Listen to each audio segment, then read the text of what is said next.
Okay, so people think you need hundreds of dollars and ads to actually start flipping phones. Well, I started with $0, and I'm going to show you in this video exactly how I turned nothing into stable profit. Now, again, if you guys don't know who I am, my name is Brandon Jones, and I specialize in helping you make an extra income stream. I've been phone flipping since 2014, and I've been able to turn it into 4 phone stores, 1 warehouse, and a consistent income all around the world to get 50 buyers, wholesale buyers. I'm talking about international and in the States. And if you guys need more tips and tricks for phone flipping, definitely make sure you guys subscribe. Now, let's get into the video. Now, there is a huge myth of people thinking they need money in order to start flipping phones. Now, there is a pro and con to this, right? Of course, I'm one of those people that aren't going to lie to you for clicks, right? I am going to show you how you can do this with zero, but I also want to make this very clear. Starting with $0 is way harder than starting with 300, right? Because again, 300 or having some type of money, some type of liquid cash will always get you phones faster. And if you're somebody that wants to start profiting immediately, maybe you have moved to another state, you got the job, but the job wasn't exactly what you were expecting. Maybe you are the person that was trying to build a business and you just need some more income. Maybe you do stocks and day trading and you want to hop into this field. There is a sense of if you invest and you put something in, you'll get more out. That's exactly what phone flipping is, okay? Now, you can start with $0, but you have to realize that trusting your hard work is always going to pay off, and you need to use unique techniques to make it work, okay? Now, the truth is you can start with no inventory and start with no money, but it's going to be harder. I just want to make that clear. It's a myth that you have to start with $500, $300. Listen, there's a bunch of phones out in the market that people don't really have any value for. And the reason that is because people tend to not appreciate what they don't need anymore.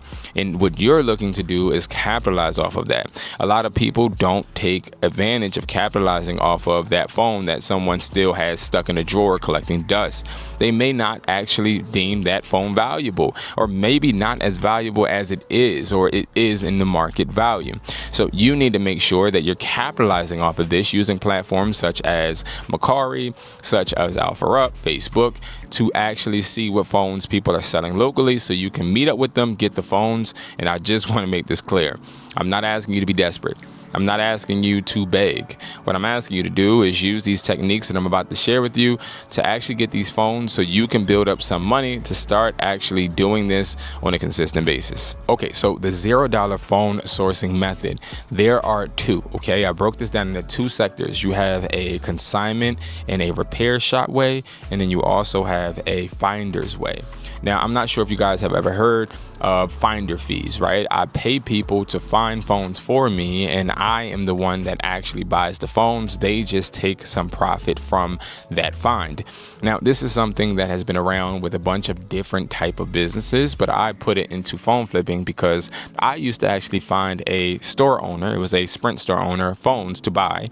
And he used to pay me, and he would pay me under the table because he didn't want to give me a job, or he couldn't give me a job at the time because of the budget. But I was able to actually use this third-party Sprint store as a funnel to find phones, get people in, and get cash. This is something you could easily do.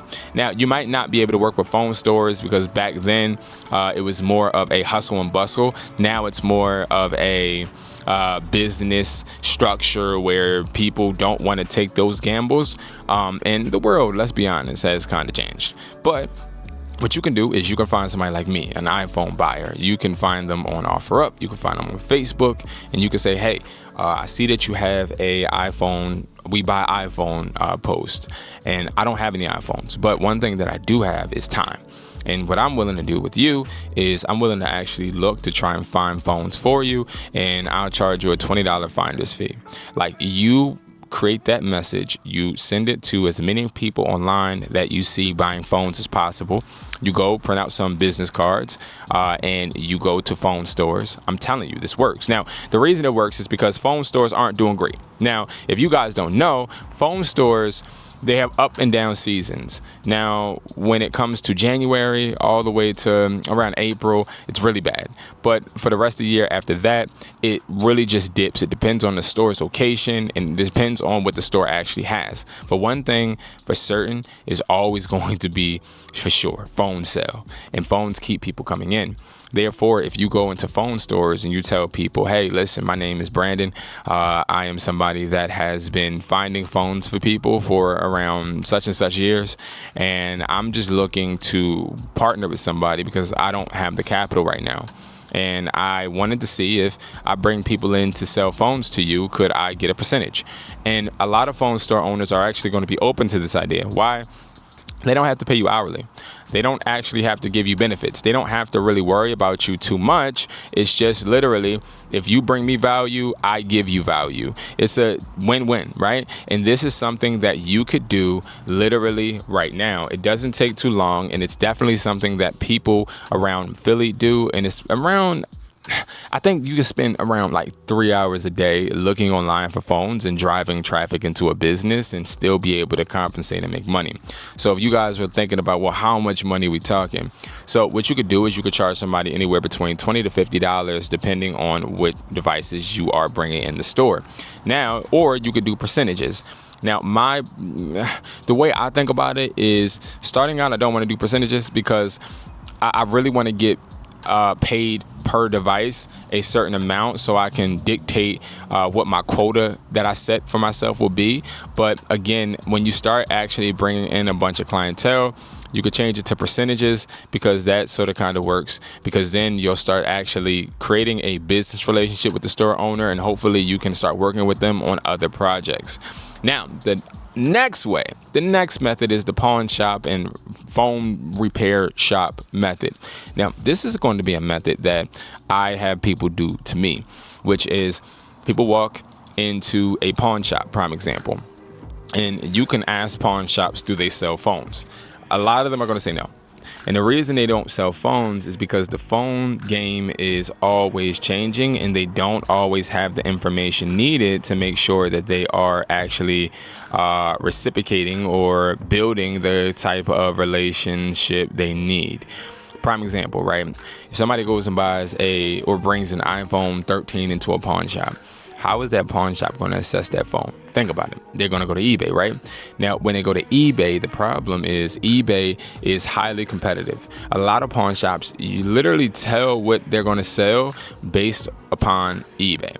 But the problem with phones is that eBay is a highly competitive market. Therefore, you can have an iPhone 13 selling for $700. You can have an iPhone 13 selling for $50. It really depends on the person that is listing it. So what the pawn shops have decided is, well, we're not going to sell phones because this is really going to cut into our margins. So what you could do is you could say, hey, I'm a phone buyer, but I want to make a deal. The phones that people bring in, I want you to call me and I want you to tell me exactly what devices that they are. I'll look it up. I'll reach out to my buyers and then I'll shoot you a price within a minute or 2 minutes or 5, make whatever price, whatever time you want. But I will give you an offer and you can from there decide if you want to buy that phone from the customer. And what I'll do is every single week, I'll pick that device up from you. When I pick that device up from you, you cash me out a certain percentage or again, a finder's fee. Or you don't have to cash me out. What I'll do is I will, which again, this requires you out of money, but I will actually pay you and then take the phones. Now, that is a method a lot of people do. They'll pick up phones from phone stores, repair and pawn shops, and they'll just cash them out. They'll just cash them out a little percentage from what their buyer's paying, but you don't have any money right now, right? So what you are going to do is you're going to literally go and you're going to sell the phone before you actually get to the pawn shop.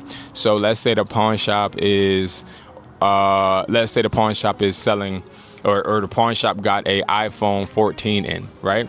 What you're going to do is you're going to go ahead, ask the pawn shop to send you pictures of that iPhone 14. You're going to list it. Once it sells, then you're going to tell the pawn shop, hey, I got to sell. I'm going to have a guy come in. The guy comes into the pawn shop. The pawn shop does the transaction with the guy. now the pawn shop gives you a $20 to $40 to $50 finder's fee.